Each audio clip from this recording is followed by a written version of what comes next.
Lo que estás a punto de ver son recreaciones fieles de las descripciones hechas por la protagonista real de este caso. Las ilustraciones que aparecen en pantalla no son ficción, están basadas en las palabras exactas de Valentina Flores, la pastora boliviana que lo vivió todo. Este es uno de los encuentros más inquietantes y documentados de Latinoamérica. Un caso que mezcla miedo, ciencia y lo desconocido. Y aunque muchos intentaron explicarlo, nadie logró comprender completamente lo que aquella mujer presenció aquella tarde en las montañas de Potosí. Mayo de 1967. El sol comenzaba a ocultarse detrás de las colinas secas del altiplano boliviano. Valentina Flores, una pastora quechua de 40 años, reunía sus ovejas mientras el viento arrastraba el polvo dorado de la tarde. Todo parecía normal. El sonido del ganado, los ladridos distantes de su perro y el eco del viento sobre las piedras. Pero entonces algo llamó su atención. Un reflejo metálico cubría el corral donde dormían sus animales. Se acercó con cautela. Lo que creyó que era una lona resultó ser una red hecha de filamentos brillantes como acero líquido. Bajo esa red algo se movía.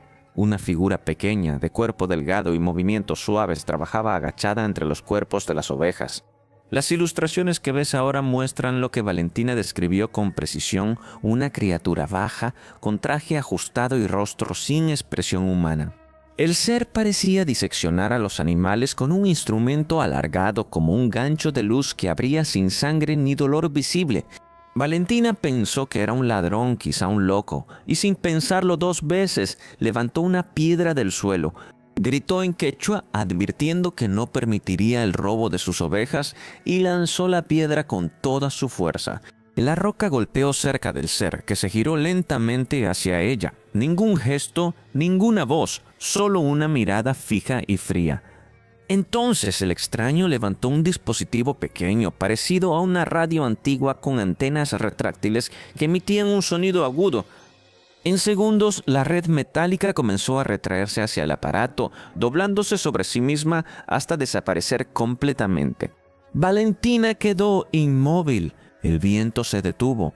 Todo lo que escuchaba era ese zumbido rítmico que parecía resonar dentro de su cabeza. De pronto, el ser levantó su mano derecha y un objeto en forma de gancho salió disparado directamente hacia ella. La golpeó en el brazo, cortando su piel, y luego el artefacto regresó como un boomerang a la mano del ente. Las ilustraciones muestran el momento exacto que ella relató, el arma flotando en el aire antes de regresar a su dueño. Valentina gritó, cubriéndose la herida, pero el ser no se acercó ni mostró agresión, simplemente continuó su tarea con precisión meticulosa. Sacó una bolsa translúcida llena de órganos animales perfectamente conservados y los colocó en una mochila de textura gelatinosa. La mochila, según su testimonio, comenzó a moverse sola, desplegando patas metálicas que la hicieron erguirse sobre el suelo. Caminaba como un insecto, describió Valentina, y cuando el ser la tocó, se cerró y empezó a brillar como fuego sin calor. El ser observó el cielo por unos segundos. Luego presionó algo en su pecho y su cuerpo se iluminó con destellos azulados. La mochila se elevó lentamente, flotando como un globo invisible. El ser la siguió ascendiendo verticalmente sin esfuerzo. Valentina cayó de rodillas. El viento volvió. Sus ovejas seguían inmóviles, algunas sin vida, otras huyendo despavoridas hacia el valle. Lo que ves en pantalla son recreaciones basadas en los dibujos realizados por investigadores décadas después, a partir de sus palabras originales.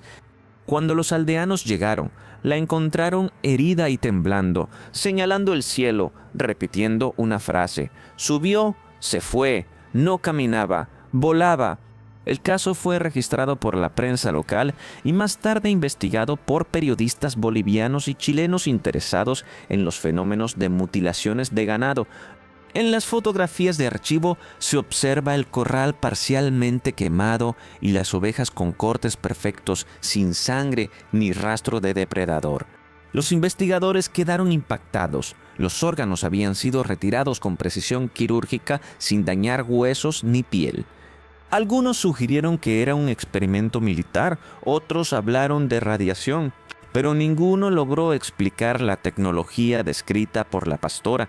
El dispositivo que retraía la red y el arma que regresaba sola parecían salidos de una era que la humanidad aún no alcanza. Los expertos de la época compararon los patrones de mutilación con casos en Argentina, Uruguay y Estados Unidos durante los mismos años. En todos, las incisiones eran idénticas, la ausencia de sangre total y la precisión absoluta en cada corte. Valentina fue interrogada en varias ocasiones, pero su relato nunca cambió ni una palabra, ni un detalle. No era un hombre, no era del cielo ni de la tierra. Era otra cosa, dijo durante su última entrevista grabada. Las ilustraciones actuales muestran la escena en su forma más cercana al testimonio, la red metálica, la mochila viva, el ser brillante elevándose al cielo.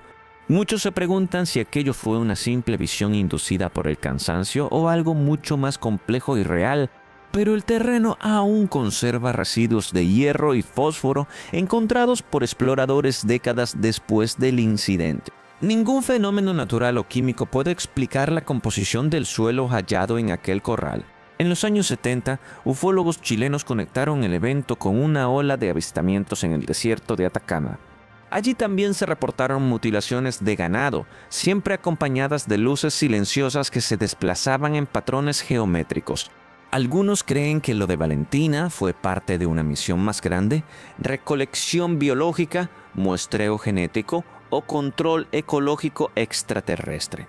Otros, más escépticos, aseguran que fue una histeria colectiva amplificada por supersticiones rurales y rumores de dioses metálicos. Sin embargo, su herida fue real. Médicos locales la examinaron y describieron el corte como limpio, sin tejido desgarrado ni sangrado prolongado. Era como si algo hubiera sellado la piel desde dentro, una tecnología que no existe en nuestra medicina actual. Años después, investigadores como Mario Silva publicaron entrevistas donde Valentina narraba su historia con serenidad, sin buscar fama ni dinero. En esas grabaciones, su tono era más de asombro que de miedo. No me atacó, solo hizo su trabajo, decía.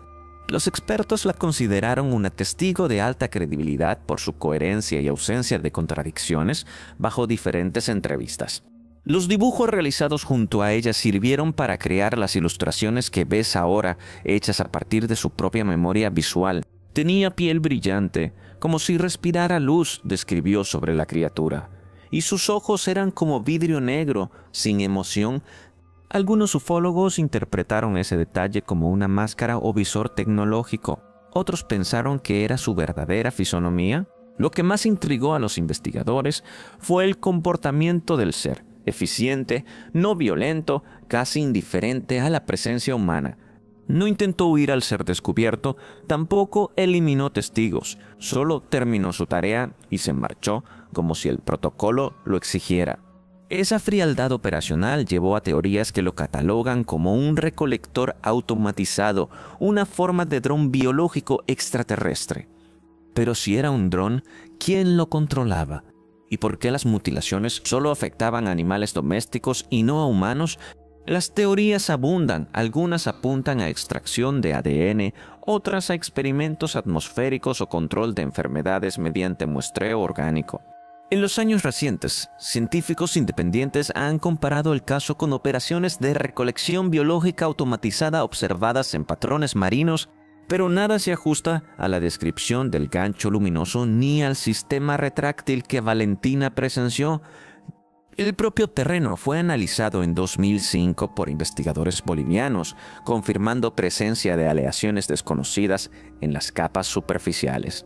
Todo esto convierte el caso de Valentina Flores en un suceso clave dentro del fenómeno ufológico mundial, no solo porque fue testigo, sino porque describió tecnología imposible con un lenguaje simple y campesino, sin influencias previas.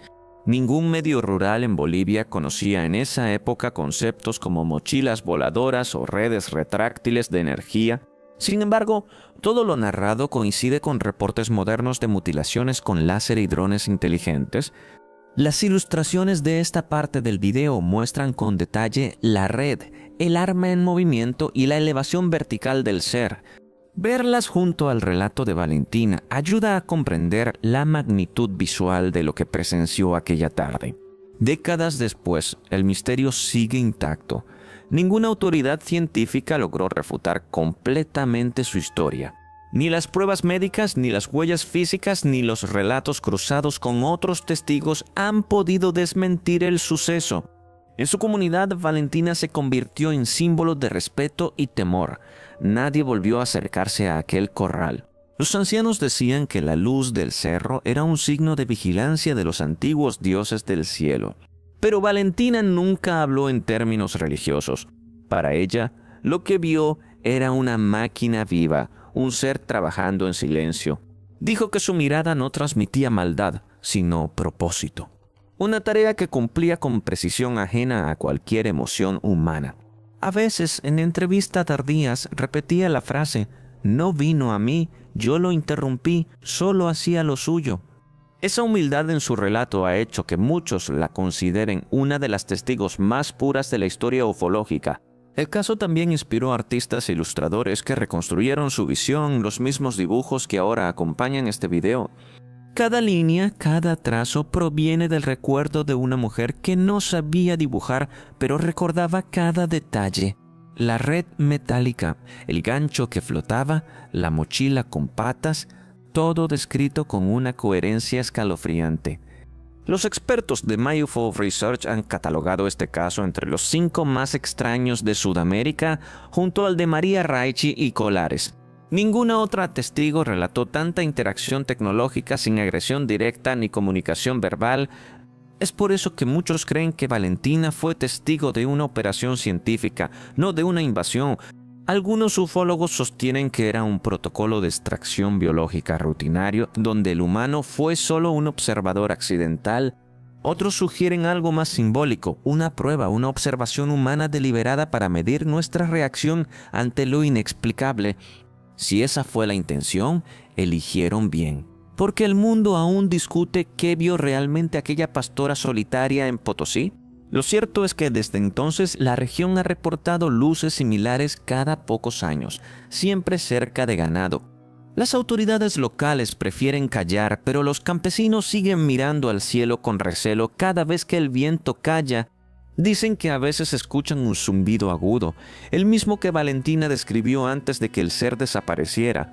Y cuando eso ocurre, ningún animal duerme cerca del corral. Todos huyen, como si recordaran algo que los humanos olvidaron. La historia de Valentina no es solo un caso ufológico. Es una frontera entre la realidad rural y el misterio cósmico. Una mujer sencilla que enfrentó lo desconocido con más valentía que la mayoría de los científicos que luego la entrevistaron. Su testimonio grabado en cinta aún se conserva en archivos privados y universidades interesadas en antropología del fenómeno. Cada palabra suya, cada pausa suena sincera sin rastro de invención. Solo la verdad desde sus ojos cansados. Hoy su historia recorre el mundo inspirando documentales, ilustraciones y debates sobre la naturaleza del contacto extraterrestre. Muchos dirán que fue una ilusión, pero las pruebas físicas, los cortes y los residuos siguen allí, esperando explicación. Lo que vio Valentina Flores sigue desafiando la lógica moderna y expandiendo los límites de lo posible en el misterio universal. Tal vez nunca sepamos qué era aquella criatura. Pero algo en su calma, en su propósito, sugiere inteligencia más allá de la humana. Si llegaste hasta aquí, ya formas parte de su legado, de los pocos que se atreven a mirar sin negar lo increíble. Porque, a veces, el verdadero contacto no llega del cielo, sino desde los ojos de quienes se atrevieron a mirar lo imposible. Si este video te gustó, mira este otro que está apareciendo en pantalla